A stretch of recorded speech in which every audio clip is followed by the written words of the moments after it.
अस्सलामुअलैकुम, आप देख रहे हैं समा। मैं हूं फराज अहमद और मैं हूं सबा शेख। बुलेटिन में कहेंगे खुशामदीद। सबसे पहले आपको बताएंगे कि मुल्की तारीख में पहली बार नेशनल सिक्योरिटी पॉलिसी तैयार कर ली गई। मंजूरी के लिए आज कौमी सलामती कमेटी के इजलास में पेश होगी। वजीर आजम इमरान खान की जेर सदारत इजलास जारी है। अस्करी हुकाम और सीनियर वज़रा भी इस इजलास में शरीक हैं। तफसीलात जानते हैं समा के नुमाइंदे अब्बास शब्बीर से। अब्बास, बताइएगा। जी बिल्कुल, वज़ीर आज़म इमरान खान की जेर सदारत नेशनल सिक्योरिटी कमेटी का एक अहम इजलास जारी है, जिसमें वफाकी वज़ीर इत्तलात फवाद चौधरी के मुताबिक आज कौमी सलामती की जो चीज़ है वो आज इस इजलास के अंदर पेश की जाएगी, पॉलिसी पेश की जाएगी। साथ साथ इस इजलास में आला अस्करी हुकाम के अलावा सीनियर वफाकी वज़रा भी शरीक हैं।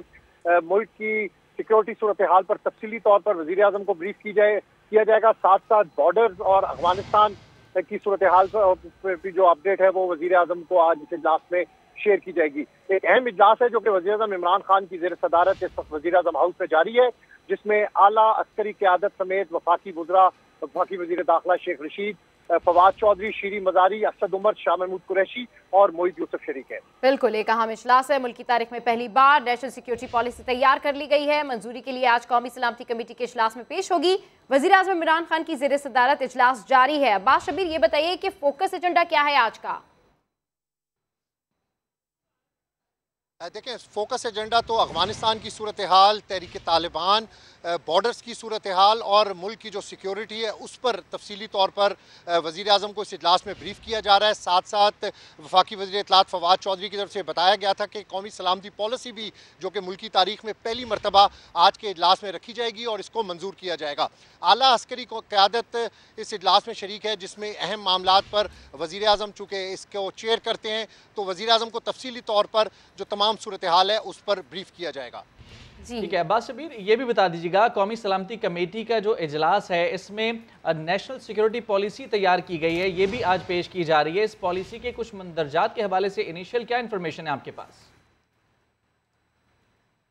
देखिए, 14 पॉइंट्स हैं इस पॉलिसी में, जिसमें मुल्क की जो सिक्योरिटी के हवाले से, बॉर्डर्स के हवाले से, अफगानिस्तान के हवाले से और दीगर जो अहम इशूज़ हैं वो इस कौमी सलामती पॉलिसी में रखे गए हैं, जो कि आज के इजलास में जिसको मंजूर किया जाएगा और उस पर बात की जा रही है। चूँकि एक अहम इजलास है और इसका बाकायदा इसमें क्या फ़ैसले होंगे इसका वज़ीर आज़म हाउस की तरफ से इस इजलास के बाद एलामिया जारी किया जाएगा। तफसीलात के लिए आपका बहुत शुक्रिया अब्बास शबीर।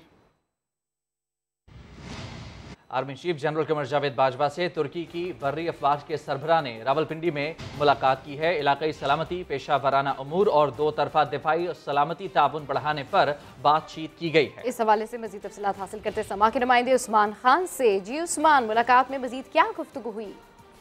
जी, तुर्क लैंड फोर्सेस के चीफ लेफ्टिनेंट जनरल वैली सरागची जो है वो GHQ पहुंचे थे, जहां पर उनकी मुलाकात हुई आर्मी चीफ से। इस मुलाकात में इलाकाई सलामती की सूरत हाल, बाहमी और पेशेवराना दिलचस्पी के अमूर पर खसूसी जोर दिया गया और दोनों बरदर ममालिक के दरमियान दिफाई और सिक्योरिटी ताउन पर तबादला ख्याल किया गया। आर्मी चीफ ने कहा कि पाकिस्तान तुर्की के साथ अपने बरदराना ताल्लुकात को बहुत अहमियत देता है, जिनकी जड़ें तारीख में गहरी हैं और सकाफती और मजहबी वाबस्तगियों से जुड़े हुए हैं। आर्मी चीफ ने अफगानिस्तान में अमन और मुफाहमत के इक़दाम की अहमियत पर जोर दिया और इंसानी बहरान से बचने के लिए जो अफगानिस्तान में इस सूरत हाल है उसके लिए मुख्तलिफ बैनुल-अक़वामी कोशिशों की जरूरत पर जोर दिया और दोनों फरीकैन ने खासतौर पर तरबियत और इस्ताद दहशतगर्दी के शोबों में फौजी ताउन को मजीद बेहतर बनाने पर भी इत्तफाक किया और मौजूद ज़मान ने पाकिस्तान के मुसल्लह अफवाज की जो पेशेवराना महारत है उसका एतराफ़ किया और मुख्तलिफ शोबों में ताउन बढ़ाने के अज़्म का याद भी किया है।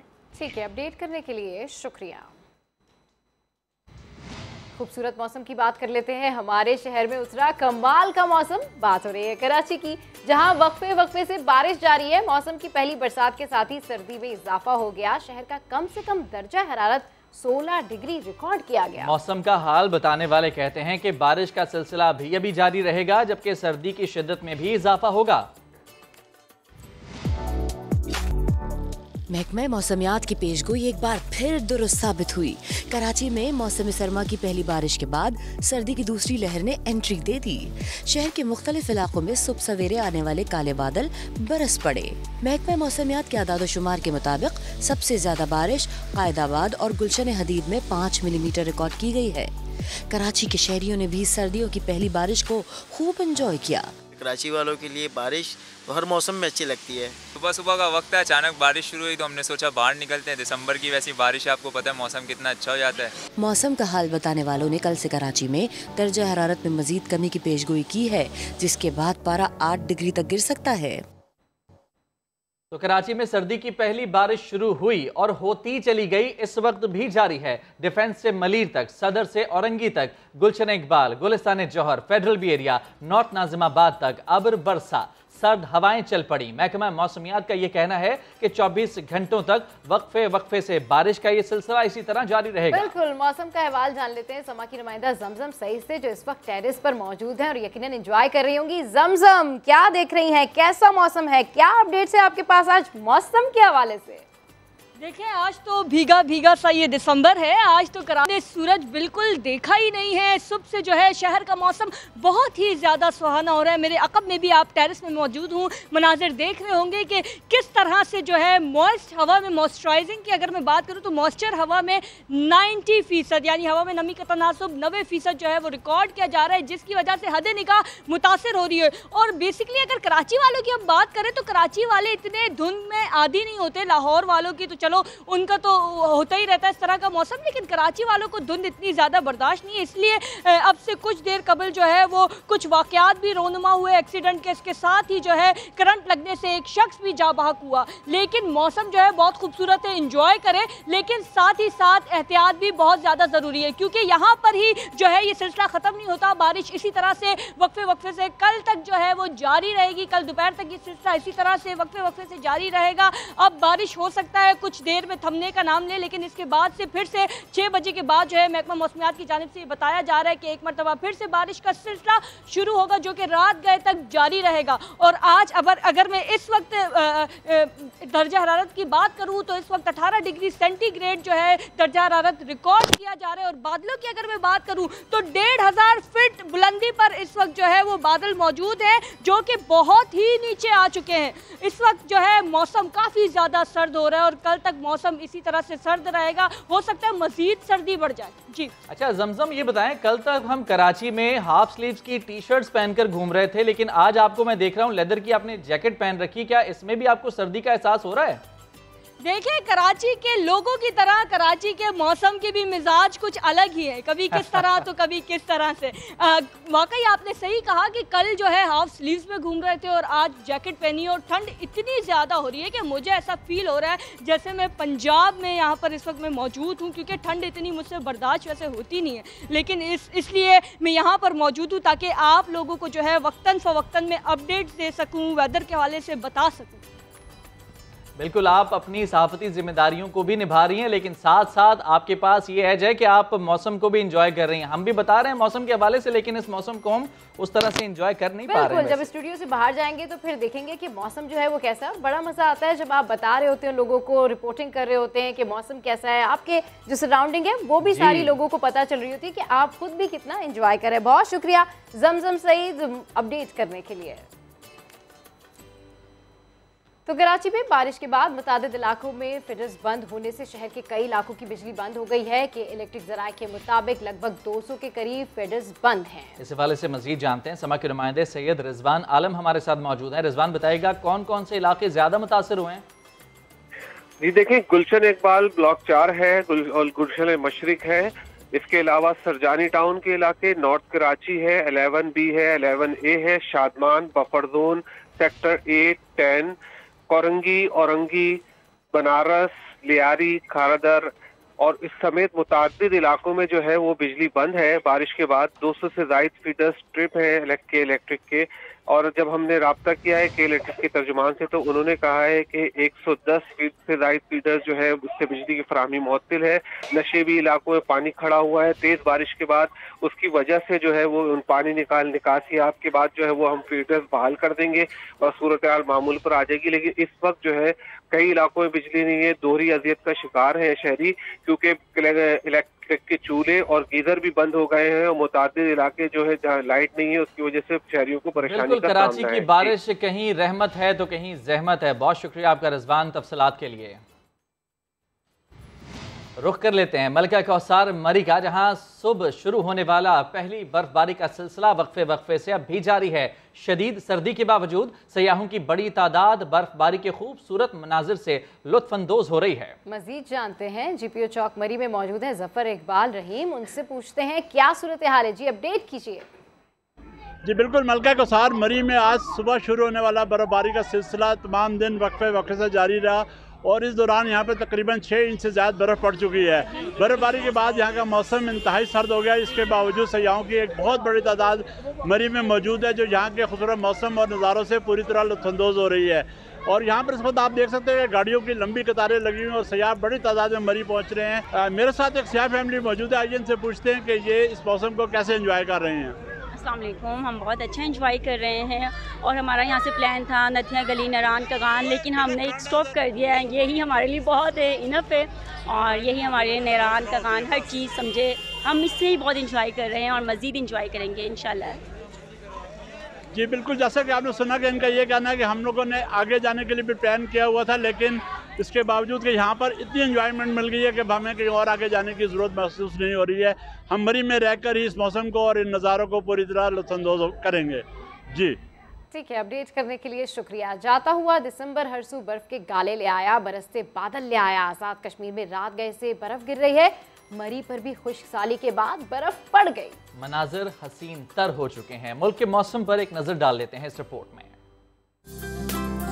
मुल्क के बालाई इलाकों पर बर्फ का मौसम उतर आया है, साथ सख्त सर्दी और बारिश लाया है। आजाद कश्मीर में रात से बर्फ गिर रही है, मनाजिर सफेद पड़ते जा रहे हैं। सरसब्ज वादी नीलम बर्फबारी से कुछ और दिलकश हो गई है। मानसहरा, शोगरान, नारान और कागान भी बर्फ की चादर ओढ़ चुके हैं। मलका कौसार मरी पर तवील खुश्कसाली के बाद बर्फ के गालों की आमद हो गई है। लोग सैर के लिए निकल पड़े हैं। एबटाबाद, अयूबिया, नथिया गली और ठंडियानी में दूसरे रोज भी बर्फ गिर रही है। सड़कें बंद हो गई हैं, रास्ते दुश्वार गुजार हो गए हैं। स्कर्दू में बर्फबारी हो रही है, मौसम बहुत सर्द हो गया है।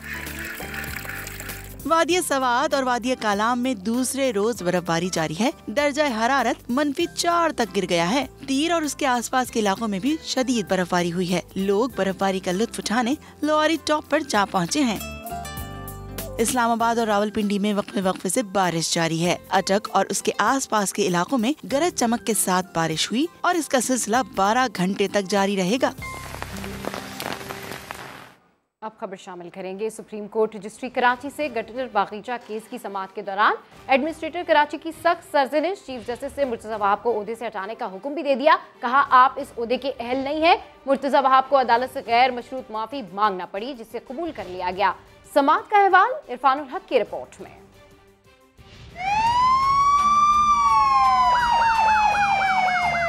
गटर बागीचा तजावुजात और कब्जे से मुताल्लिक केस की समाअत सुप्रीम कोर्ट कराची रजिस्ट्री में हुई। समाअत के आगाज पर कमिश्नर कराची ने बताया कि 168 एकड़ रफाई जमीनों में से 50 एकड़ पर कब्जा है, जिस पर चीफ जस्टिस गुलजार अहमद ने कहा कि रफाई प्लॉट्स पर तामीरात कैसे हो सकती हैं। वक्त आ गया है KMC की सारी सोसाइटियां ही खत्म कर दें। जिनका काम पार्क बसाना है वो पार्कों को अपने घर लेकर चले जाएं। ये कहाँ होता है? क्या कराची आपकी जाती मिल्कियत है? आपको तमाम पार्क्स बहाल करना होंगे। जस्टिस काजी मोहम्मद अमीन ने कहा कि एक छोटे से दफ्तर में बैठा अफसर वायसराय बन जाता है। जस्टिस काजी मोहम्मद अमीन ने एडमिनिस्ट्रेटर कराची से कहा कि ये जमीनें आपकी जाती मिल्कियत नहीं हैं, जिस पर मुर्तजा वहाब ने बेंच से मुखातिब होकर कहा कि हम क्या चले जाएं? क्या हम हुकूमत छोड़ दें? अदालत में हुकूमत के खिलाफ बड़ी बड़ी ऑब्जर्वेशंस पास कर दी जाती हैं, जिस पर चीफ जस्टिस ने बरहमी का इजहार करते हुए कहा कि क्या बात कर रहे हैं? सियासत ना करें, यहाँ जाएं, यहाँ से निकल जाएं, अभी आपको फारिग कर देते हैं। आप एडमिनिस्ट्रेटर हैं या सियासी रहनुमा? एडमिनिस्ट्रेटर का ओहदा सियासत के लिए नहीं होता है। सुप्रीम कोर्ट ने मुर्तजा वहाब को फौरी तौर पर ओहदे से हटाने का हुक्म देते हुए कहा कि वजीर आला सिंध किसी गैर जानिबदार और अहल शख्स को एडमिनिस्ट्रेटर लगाएं। अदालत में गुस्से से बात करने पर बेंच का सख्त रद्द अमल देखने के बाद मुर्तजा वहाब ने फौरी कलाबाजी खाई और अदालत से कहा कि मैं मुआफी चाहता हूँ, अपने रवैये पर माजरत ख्वाह हूँ। जिस पर जस्टिस काजी मोहम्मद अमीन ने कहा कि हम आपको ओहदे से हटा चुके हैं, अब आप एडमिनिस्ट्रेटर नहीं रहे। समाअत में वक्फा होने पर मुर्तजा वहाब अदालत से बाहर आए तो कहा कि उन्होंने तो सिर्फ हकाइक ही बयान किए थे। आज अचानक आपको भी गुस्सा आया? आप इतना पोलाइट होते हैं बहुत। मैं तो फैक्ट कोर्ट के सामने बयान कर रहा था बड़े एहतराम के साथ, और एहतराम के साथ चीजों को पॉइंट आउट करता हूं। गुस्सा आया आपको? ये कमाल। मैं सिर्फ अपनी बात कर रहा था। अगर मैं कभी थोड़ा सा अग्रेसिव होता हूँ तो मुझे उसमें माफी मांगने में कभी कोई हर्ज नहीं होती, इसलिए मैंने अदालत को बाद में कहा कि I apologise if the court thought कि मैं अग्रेसिव हो गया था। वक्फे के बाद एडवोकेट जनरल सिंध ने अदालत से मुर्तजा वहाब की मुआफी कबूल करने की इस्तदा की। एडवोकेट जनरल सिंध ने अदालत को ये यकीन दहानी भी कराई कि मुर्तजा वहाब बतौर एडमिनिस्ट्रेटर सियासी सरगर्मियों में हिस्सा नहीं लेंगे। अदालत ने मुर्तजा वहाब की मुआफी कबूल करते हुए कहा, एडमिनिस्ट्रेटर कराची सियासत से दूर रहकर अपने फराइज अंजाम दें। मुआफी मिलने के बाद अदालत से बाहर आने पर मुर्तजा वहाब ने कहा कि वो तर्जुमान सिंध हुकूमत के तौर पर भी काम जारी रखेंगे। आप कंप्लायंस कैसे करेंगे जब आप सियासतदान भी रहेंगे? तो अपना डायरेक्शन ये है कि मुझे कराची की बिला तफरीक खिदमत करनी है, तो मैं तो हमेशा कहता हूँ कि कराची मेरा अपना शहर है और बिला तफरीक खिदमत तो वैसी होनी चाहिए, तो इंशाल्लाह वो सिलसिला जारी है। बिल्कुल रहूंगा। समाअत के दौरान KMC सोसाइटी के एडमिनिस्ट्रेटर ने अदालत को बताया कि उन्हें मिनिस्टर ने जमीन अलॉट की थी, जिस पर चीफ जस्टिस ने सवाल किया कि मिनिस्टर को क्या इख्तियार है अलॉटमेंट का। क्या मिनिस्टर की जाती जमीन है कि वो आपको अलॉट कर दे? कैमरामैन राशिद अशरत के साथ इरफानुल हक, समा, कराची। सुप्रीम कोर्ट ने यूनिवर्सिटी रोड पर वाक़े अस्करी पार्क KMC को वापस करने का हुक्म दे दिया है। अदालत ने पाक फौज के झूले वापस करने और KMC को अपने झूले लगाने की हिदायत की है। ये रिपोर्ट देखते हैं। अस्करी पार्क में कमर्शियल सरगर्मियों और शादी हॉल बनाने के केस की समाअत हुई तो कोर 5 की जानिब से शादी हॉल्स बंद करने की रिपोर्ट पेश की गई। वकील अस्करी पार्क ने कमर्शियल सरगर्मियां खत्म करने से मुताल्लिक आगाह किया और कहा, दिफाई इदारे को पार्क मुआहिदे के तहत दिया गया था। चीफ जस्टिस ने पूछा, क्या आपको पार्क कमर्शियल सरगर्मियों के लिए दिया गया था? पार्क का फौज से कोई ताल्लुक नहीं, पार्क KMC की मिल्कियत है। अभी आपसे हिसाब मांग लेंगे तो आप क्या करेंगे? बताएं अब तक कितना पैसा कमाया है यहाँ से? खत्म करें ये दुकानें और शादी हॉल्स, KMC को जगह वापस करें। जस्टिस काजी अमीन ने कहा, देखें फौज को तनाज़ात से दूर रखें। फौज को बहुत मुकद्दस काम दिया गया है, कुर्बानियाँ भी देते हैं, मगर ये काम न करें। सुप्रीम कोर्ट ने 17 एकड़ पर मुश्तमिल अस्करी पार्क KMC को वापस करने का हुक्म देते हुए पार्क बहाल करके शहरियों के लिए खोलने की हिदायत कर दी। सुप्रीम कोर्ट ने झूले फौज को वापस करके KMC को अपने झूले लगाने और पार्क में दाखिले के लिए कोई फीस न रखने का भी हुक्म दिया। अदालत ने पार्क की हुदूद में कायम शादी हॉल्स और दुकानें मस्मार करने का भी हुक्म दिया। कैमरामैन जिशान अली के साथ इरफानुल हक, समा, कराची। कड़ी खुदाबख्श में बेनज़ीर भुट्टो की बरसी के मौके पर मुनक़िदा महफिल मुशायरा का आगाज हो गया। जलसे का बाकायदा आगाज कुछ देर में होगा। मज़ीद जानते हैं वहाँ मौजूद समा के नुमाइंदे संजय साधवानी से। संजय, बताएगा कब तक जलसे का बाकायदा आगाज होने जा रहा है? आज लाड़काना में सियासी मौसम तो काफ़ी गर्म है, लेकिन नॉर्मल मौसम जो है वो काफ़ी सर्द है। जो सूरज है वो बादलों के घेरे में है। सुबह से लाड़काना में सूरज नहीं निकला। जियाले चूँकि काफ़ी पुरजोश हैं, गर्म है, लेकिन यहाँ पर सर्दी जो है वो जलसेगाह में बढ़ती हुई जा रही है। सर्दी की शिद्दत है। गुज़िश्ता रोज़ से लाड़काना के इतराफ़ में बारिशें हुई हैं, तो इसकी वजह से सर्दी में बेपनाह इजाफा हुआ है। जलसे का बाकायदा आगाज अब से कुछ देर के बाद कहा जा रहा है किया जाएगा। इस वक्त जो शहीद मोहतरमा बेनज़ीर भुट्टो की याद में महफिल मुशायरे का एहतमाम किया गया है, जहाँ पर पाकिस्तान भर से आए हुए जो शायर हैं वो अपनी शेर पढ़ रहे हैं। इसके अलावा बिलावल भुट्टो जरदारी अब से कुछ देर के बाद पंडाल में पहुँचेंगे। जलसे की तमाम तैयारियाँ मुकम्मल कर ली गई हैं। सिक्योरिटी के कड़े इंतजाम किए गए हैं। सिंध भर से जो काफिलों की आमद का सिलसिला है वो तकरीबन अब मुकम्मल हो चुका है। चंद ये काफिले हैं जो सिंध के दूर दराज के इलाकों से आना बाकी हैं। पीपल्स पार्टी की मरकजी कायदीन जो स्टेज पर मौजूद हैं, पहले CEC का जो मेमोरियल एक इजलास हर साल हुआ करता था उसे मुलतवी किया गया था, लेकिन अब हाइब्रिड इजलास आज शहीद बीबी की याद में होगा। इसके अलावा जो CEC का अमूमी जो इजलास होता है वो 5 जनवरी को होगा। आसिफ अली जरदारी आज लाड़काना में मौजूद नहीं है। इससे पहले तफसीलात के लिए आपका बहुत शुक्रिया संजय साधवानी। साबिक सदर आसिफ अली जरदारी ने इस्लामाबाद में पड़ाव डाल लिया। आज गड़ी खुदाबख्श में शहीद बेनज़ीर भुट्टो की बरसी की तकरीब में शिरकत नहीं करेंगे। पार्टी जराये के मुताबिक आसिफ जरदारी इस्लामाबाद में अहम मुलाकातें करेंगे। पार्टी का CEC इजलास भी मुलतवी कर दिया गया। आसिफ अली जरदारी ने पीपल्स पार्टी को तबाह बर्बाद कर दिया। बेनज़ीर भुट्टो की मिरास खत्म हो गई। फवाद चौधरी ने समा से गुफ्तगू में कहा, बिलावल पार्टी बनाना चाहते हैं तो जरदारी और फरियाल बीबी से जान छुड़ाएं। के बारे में बात की जा रही है कि वो यहाँ पर है, अहम मुलाकातें कर रहे हैं। इतना बड़ा इवेंट उन्होंने वहाँ पे छोड़ दिया। जरदारी साहब ने पीपल्स पार्टी को तबाह बर्बाद कर दिया।